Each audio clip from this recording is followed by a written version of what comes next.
Bonjour, donc Catherine Neumann, directrice associée de la société Terre Basque. Nous sommes une agence événementielle, essentiellement réceptive en même temps sur le secteur Pays Basque, français, espagnol, Bordeaux. On a maintenant 23 ans d'existence avec une équipe de 10 personnes au total. Donc la gestion de projet, c'est avant tout répondre à un cahier des charges, bien entendu, que va nous donner le client et s'il ne l'a pas, à nous à le construire avec lui. Un cahier des charges qui est plus ou moins complet, donc partiel, selon l'interlocuteur que nous avons en face. Répondre à un cahier des charges dans un temps donné, on l'a vu précédemment. Répondre à un cahier des charges en sachant que est-ce qu'on est en concurrence ou non, ça c'est très important. Est-ce que c'est un client fidèle, est-ce que c'est un prospect, donc quel type de client on a en face dans la catégorie, dans la notion de concurrence. Également, si c'est une clientèle directe ou indirecte.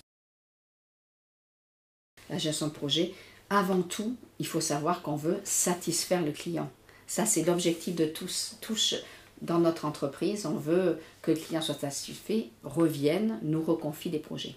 Donc, on fait tout pour mettre en œuvre un projet qui rentre dans son budget et qui le satisfait dans l'accompagnement. Donc j'ai une demande précise qui m'arrive aujourd'hui. Je vais découvrir au fil de ce brief quelle est la demande, les délais et le budget. Donc moi, mon premier réflexe, c'est quoi? C'est l'appeler pour bien faire préciser ces notions qui vont me permettre de travailler. C'est-à-dire, j'ai combien de temps pour lui répondre? Est-ce que je suis en concurrence avec quelqu'un d'autre? Elle-même propose-t-elle d'autres destinations? Est-ce que c'est un appel d'offres? Est-ce que c'est un client récurrent pour elle? Donc là, il y a une grosse recherche avant tout projet. Pour se donner toutes les chances de gérer un projet, c'est ne pas hésiter à questionner le client et le porteur de projet. Ça, c'est 50% d'une chance que vous allez avoir pour concrétiser ce projet.